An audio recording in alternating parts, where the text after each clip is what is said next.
கணிக்குள்ள எடுத்ததுக்கப்புறம் முப்பை எடுத்ததுக்கப்புறம் நீங்கள் உங்கள் உடம்புல வந்து நடந்த மாற்றங்கள் என்னென்னங்க? எப்படி ஃபீல் பண்ணுறீங்க? அந்த என்னென்ன பிரச்சனை உங்களுக்கு கிளியர் ஆகிருக்கு? அதை மட்டும் எனக்கு கொஞ்சம் சொல்லுங்கம்மா. ஓகே. முப்பு எடுத்ததுக்கப்புறம் எனக்கு சுகர் கண்ட்ரோல் ஆகிருக்குங்க. நம்பர் 1. அடுத்து டிஸ்க் ப்ரொலாப்ஸ் இருந்தது. என்னால் நிற்க முடியாமல் இருந்தது. இப்போ என்னால் நிற்க முடியுது. நல்லா நடக்க முடியுது என்னால்.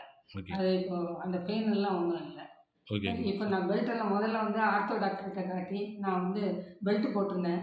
இப்போ பெல்ட் எல்லாம் கூட போடுறது இல்லை. வேறு கூடுதலாக இங்கிலீஷ் மெடிசன் எடுக்கிறீங்களா நீங்கள்? நீங்கள் அலோபதி மெடிசன் உங்கள் மெடிசன் எடுக்கிறீங்களா? அதை எடுக்கிறது இல்லை. எது சுகருக்கு மட்டும் தான் எடுக்கிறேன். Okay okay okay. ஆனால் முன்னே எடுத்ததை விட இப்போ கண்ட்ரோல் பவர் கம்மி ஆகிட்டீங்க. பவர் கம்மியாகிடுச்சு. ஓகே ஓகே, ரொம்ப சந்தோஷம். சுகர் கண்ட்ரோல் ஆகிடுச்சு. அப்புறம் எனக்கு லெக் கிராம்ஸ் இருந்ததுங்க. கால் நரம்பு பிடிச்சி இழுக்கிறதுங்க. கால் நரம்பெல்லாம் பிடிச்சி இழுக்கும். நம்னஸ் இருக்கும். காலெல்லாம் மதம் பாடிடும். ஏன்னா அது சுகரோட தொந்தரவில் வரக்கூடிய விஷயம். சுகருடைய காம்ப்ளிகேஷன் அதெல்லாம் இப்போ இல்லை. சுகர் கண்ட்ரோலாக இருக்கிறதால எனக்கு லெக் கிராம்ஸும் இல்லை. முடப்பெல்லாம் இல்லை. நல்லா இருக்குங்க. ரொம்ப நன்றிங்கம்மா, உங்களோட ரிசல்ட் நீங்கள் சொன்னதுக்கு ரொம்ப ரொம்ப நன்றிங்க.